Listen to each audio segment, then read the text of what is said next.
For the first time in his presidency, Donald Trump is not fighting Democrats. He's fighting his own party. And I'm not talking about whispers in hallways or anonymous quotes to reporters. I'm talking about Republican senators standing up, casting votes against him, and drawing a constitutional line in the sand.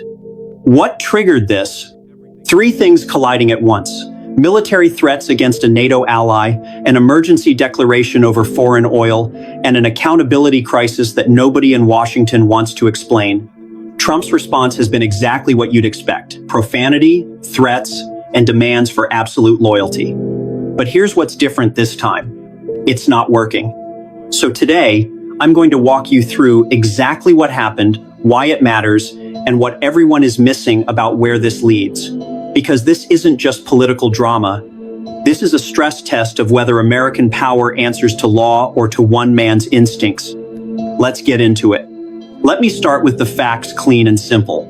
Last week, Republican senators joined with Democrats to advance something called a War Powers Resolution. Now, that's a technical term, so let me explain what it actually does.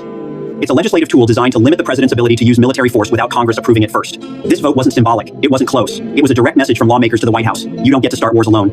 And the reason this vote happened is because Trump has been openly, publicly, repeatedly suggesting military action against Greenland. Not as a joke, not as negotiation theater, as a real option he's considering. Now, here's where most people miss the significance. Greenland isn't some unclaimed territory sitting in the Arctic. Greenland belongs to Denmark. Denmark is a founding member of NATO.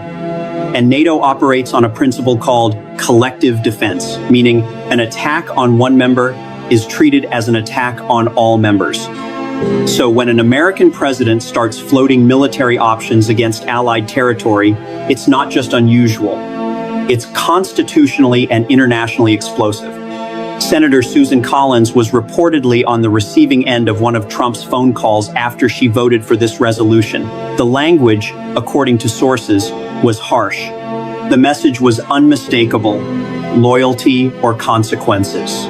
But she didn't back down, and neither did other Republicans who crossed the line. Now, while all of this is unfolding, something else happened that got far less attention. Trump declared a national emergency over Venezuelan oil assets, invoking extraordinary executive powers to centralize control and bypass congressional debate entirely. And at the same time, senators like Sheldon Whitehouse are publicly asking why promised document disclosures haven't materialized, why Inspector General reviews have stalled, and why transparency commitments keep slipping. Three fronts, three crises, and Republicans caught in the middle. That's what's happening. Now let me show you why it's happening. To understand why Republicans are suddenly willing to break with Trump, you have to understand what the War Powers Act actually is and why it exists. This isn't some obscure procedural rule. The War Powers Act was passed in 1973 after decades of presidents dragging America into conflicts without congressional approval. Vietnam was the breaking point. Lawmakers watched an entire generation sent to war based on executive decisions that bypassed democratic debate. So Congress said, never again. The law requires presidents to consult Congress before committing military forces and limits how long troops can remain deployed without legislative authorization. It's a constitutional safeguard, not a partisan.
So wait on.